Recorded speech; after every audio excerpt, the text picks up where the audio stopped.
सामना हे एकमेव दैनिक आहे, त्याच्यावरती कैलास यांच्यावरती अग्रलेख आहे. हे सरकार जे महाराष्ट्राचं आहे हे ढोंगी आणि दुतोंडी सरकार आहे. शेतकऱ्यांच्या प्रश्नावर, पाण्याच्या प्रश्नावर, अशा अनेक प्रश्नावर हे आतापर्यंत त्या सरकारने तोंड उघडलेलं नाही. हे सरकार बाकी सर्व प्रश्नांवर बोलत आहे. सगळ्या प्रश्नांवर बोलेल, राजकीय प्रश्नांवर बोलेल, व्यक्तिगत प्रश्नांवर बोलतील, विरोधकांवर बोलतील, पण शेतकऱ्यांच्या आत्महत्यांवरती हे सरकार बोलायला तयार नाही.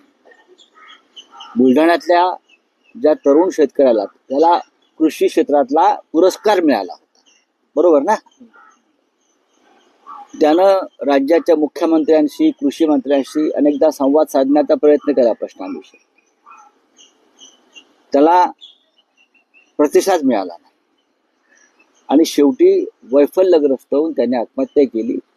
ही फक्त एका कैलासची आत्महत्या नाही, तर सरकारने केलेली शेकडो शेतकऱ्यांची हत्या आहे. त्याच्या माध्यमातून कैलासच्या आत्महत्येचं पातक या सरकारवर आहे आणि या सदोष मनुष्यवधाचा गुन्हा कोणावर दाखल करावा, कैलास यांच्या, त्याचा खुलासा राज्याच्या मुख्यमंत्र्यांनी करणं गरजेचं आहे. आपल्या राज्यामध्ये शेतकरी आत्महत्या करतायत आणि मुख्यमंत्र्यांना पत्र लिहून आत्महत्या करतायत.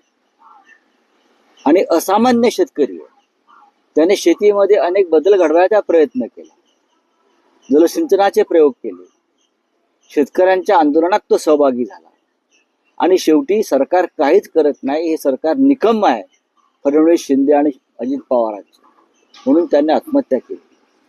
याची लाज वाटत नाही का या सरकारला? हे सरकार खोक्या बोक्या ठोक्याच्या मागे लागल्या, बरोबर आहे हो सीएमच्या भाषेमध्ये, पण सरकार शेतकऱ्यांचे प्रश्न कधी सोडवणार? शेतकऱ्यांना दिलेली वचनं कधी पूर्ण करणार?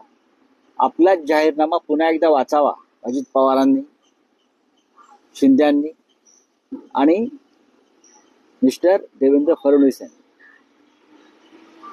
माफी मागितली पाहिजे आत्महत्येबद्दल, की आम्ही जबाबदार आहोत या आत्महत्येला. अत्यंत दुर्दैवी गोष्ट.